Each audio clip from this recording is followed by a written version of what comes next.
da, da, da.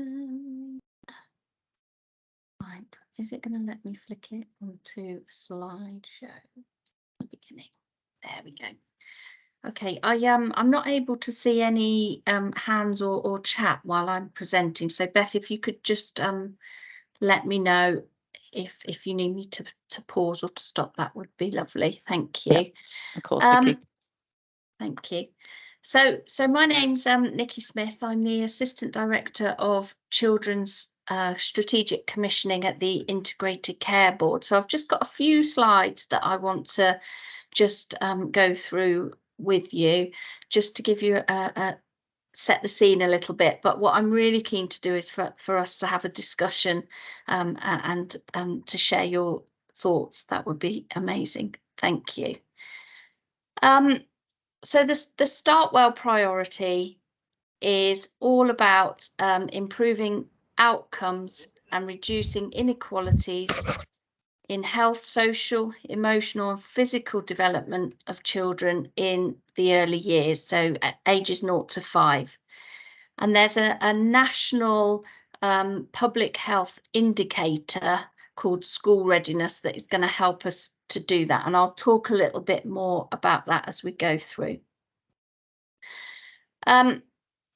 So the Start Well outcome across Joined Up Care Derbyshire is defined as follows, and it's from that we've developed our priority. So in coming along tonight, I was reflecting on why is it that we need your help? So we want to make sure that we get this right. We want to make a difference. We know that we need to do more to support children to have the best start in life. And as a board, the Children and Young People's Delivery Board, which sits within the structure of the integrated care system, we've said that we want to. We've said that we want to improve outcomes and reduce inequalities in health, social, emotional and physical development of children, again in the early years through school readiness. So school readiness is held within the public health children's population profiling data, and it's a measure of how prepared a child is to succeed in school cognitively, socially and emotionally. So when we look at Derby and Derbyshire, and we start to question how well are we doing this when compared to to the rest of England, other areas.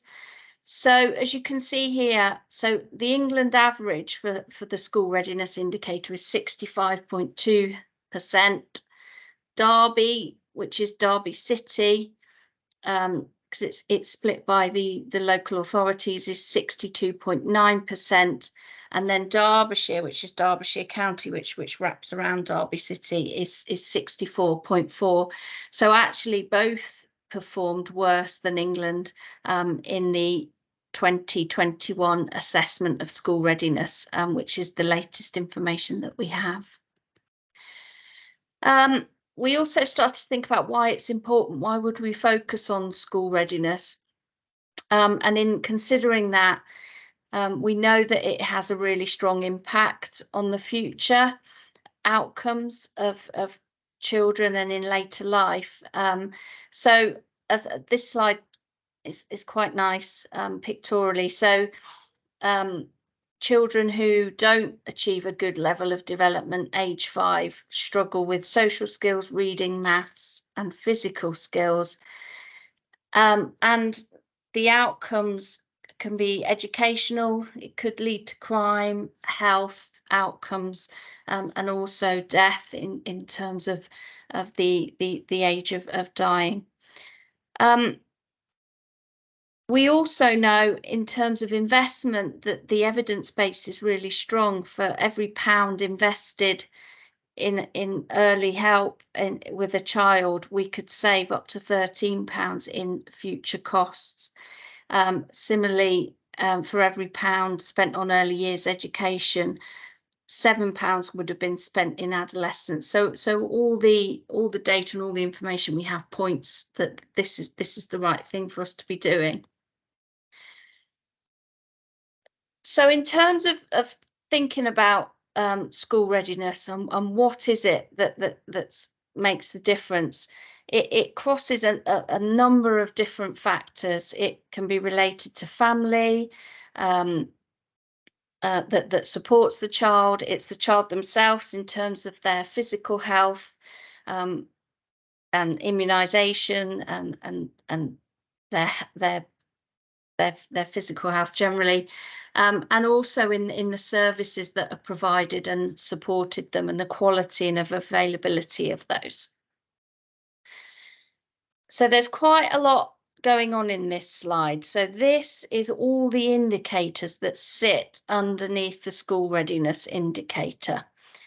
So there on the top line, 1.1, you can see the 62.9 and the 64.4, and the indication as to how we benchmark to the rest of England. So if it's red, we are significantly worse than the rest of England. If it's yellow, we're similar, but we're not quite on par with England. And if it's green, we're better. So there's a number of things here, particularly in Derby City, where we indicate worse. And there's a couple of lines where both Derby City and Derbyshire are show as worse, and that's in terms of breastfeeding prevalence and those children with special educational needs and disabilities. I can always flick back to this slide during the discussion if that's helpful. So when considering all those different things, it can be a bit overwhelming in terms of, so what is it that we're actually going to do that's going to start to make a difference? And none of us expect this to be quick. It's going to take a long time, but if we don't start, then we will never get to the point where we are making that difference. So maybe it's just worth reflecting on, how will we know when we're starting to make that progress, and how will we know when we're starting to make a difference? And some of the key points we've put on this slide. So in terms of the change that's needed as for us as a whole system around integration, being able to retain staff who are working within our system, and the governance, so how we make decisions and how things are driven. We should have better processes in terms of service use, access, uptake, and feedback from parents, carers, families, and children and young people should tell us that as we're going through. So one of the really key measures is of course the improved outcomes. And how would we measure that? So we've already talked about school readiness. There's also some of the underlying indicators within that: breastfeeding prevalence, vaccination coverage, healthy weight, A&E, attendance.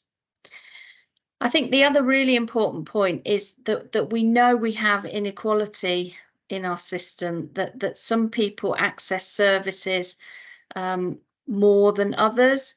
And having spoken to colleagues in public health and people across the system, we've picked up on some of the key cohorts and groups of children where we know that inequality is really quite stark, and that's within those children with special educational needs and disabilities. It's the LGBTQ plus group, children who are looked after, so children in care. Ethnicity plays a big part, and also speech, language, and communication needs. So that brings me to the end of the presentation. So yeah, I just want to throw it open really. What are your thoughts? What do you think we should tackle? Anything from there? Shall I pass back to you, Beth? Thank you. Yeah, thank you, Nikki. So if you'd like to ask a question, if you want to press that hand up on the top bar and then raise a question, or if you prefer, you can write something in the chat box as well. Would anybody like to ask Nikki a question about the presentation or about what the next steps might be? I put the hand up myself and I thought I was asking a question. I was going to say, have you got a question, Beth? Anybody? Open it up to everyone.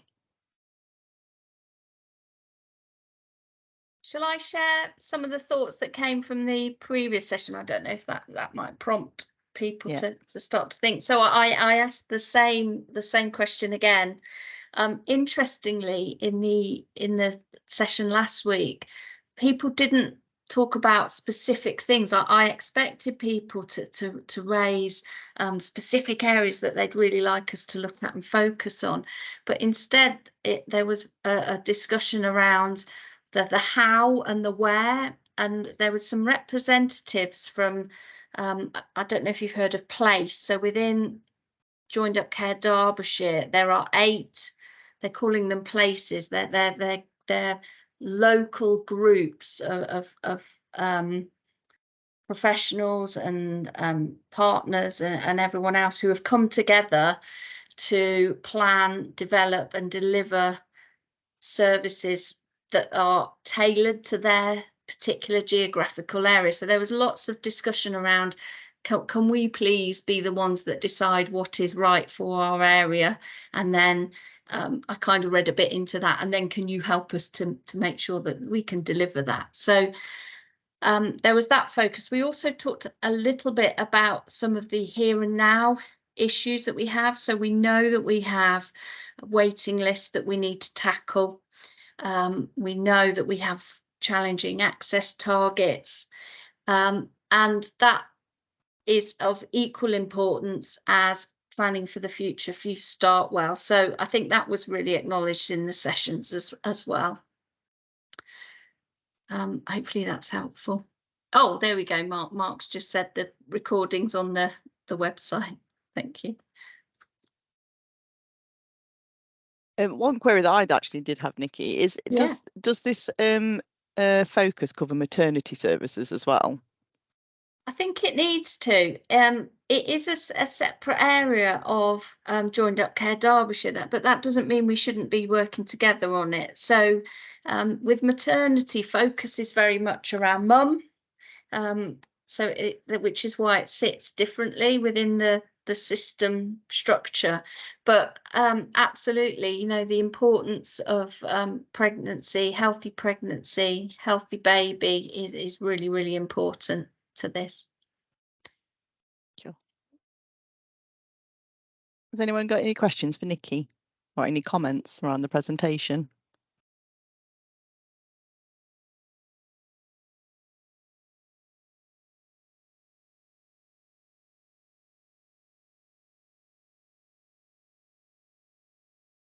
Everyone's very quiet. Everyone's very quiet, yeah.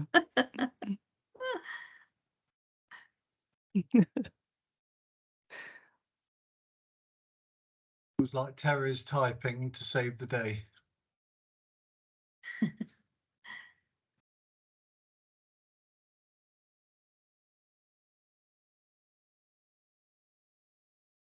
Oh, yeah, here we go.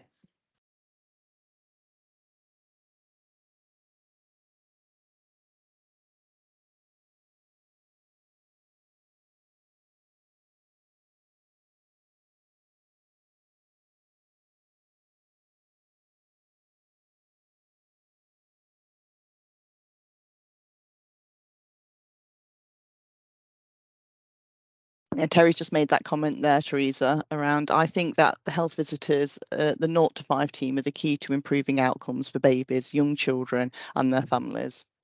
Yeah, definitely. Sometimes that's the first touch point, isn't it, with us as a system. So yeah, I absolutely agree. So colleagues from public health have really been the driving force behind Start Well, and that we are really well linked in with them.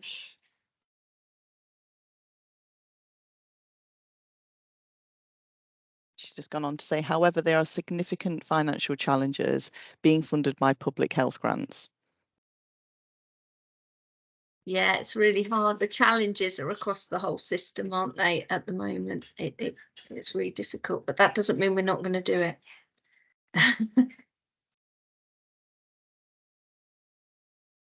Would it be worth Nikki just talking about what the next steps are of Startwell?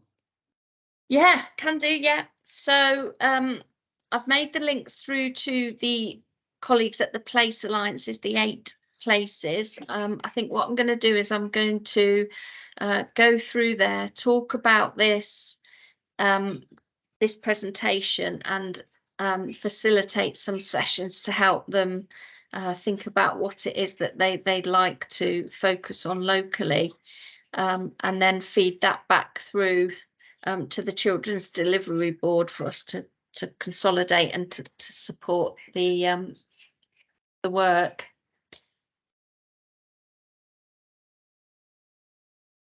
Okay. Thank you very much, Nikki. Right. I think if nobody's got any questions, I don't want to keep anybody here if everyone's asked all the questions that they want to. If people do change their mind, you can either put things in the chat here and we can pick it up, or you can email us on the engagement team and get responses. What we will be doing next is we'll be uploading this onto the engagement platform. From both of the sessions, we'll compile a document of both of the comments and the feedback and the responses to all the questions that have been asked as well. And then we'll be pushing on that, and then you can follow that as stages develop, and we can keep you informed if there's new events happening or new engagement events or different stages as well. I've just seen that Rebecca's just put, I think health visitors could improve school readiness if we were funded for more mandate visits as well. Yeah, that's a great point, Rebecca. I think that's something we probably need to consider, don't we, as part of the development of the plans and the way forward. That's wonderful. So what we'll do is we'll send out an email just with these links going forward as well. I think Elaine's just writing something, so I'll just wait for her to come through as well. It'll be the links to here, and we'll send you a link to the engagement platform as well with all those details and updates.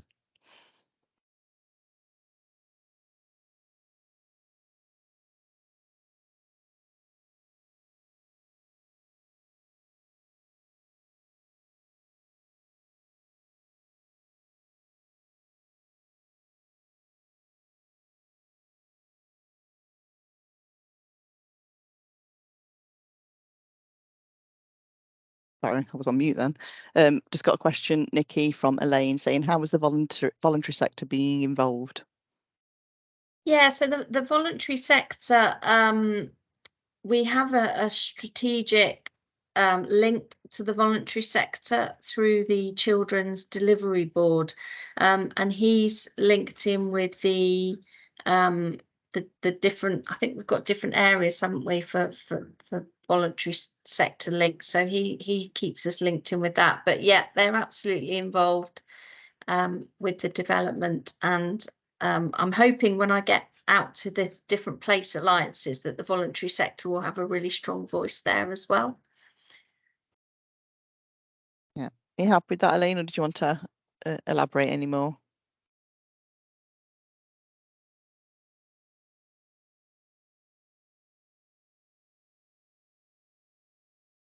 Grand, thank you. Okay, so if nobody's got any further questions, then I'll draw the meeting to a close. I'd like to thank Nikki for your presentation, and thank Teresa, and it will be good evening from myself and Mark. Thank you very much, everybody. Thank you, everyone. Bye-bye. Bye.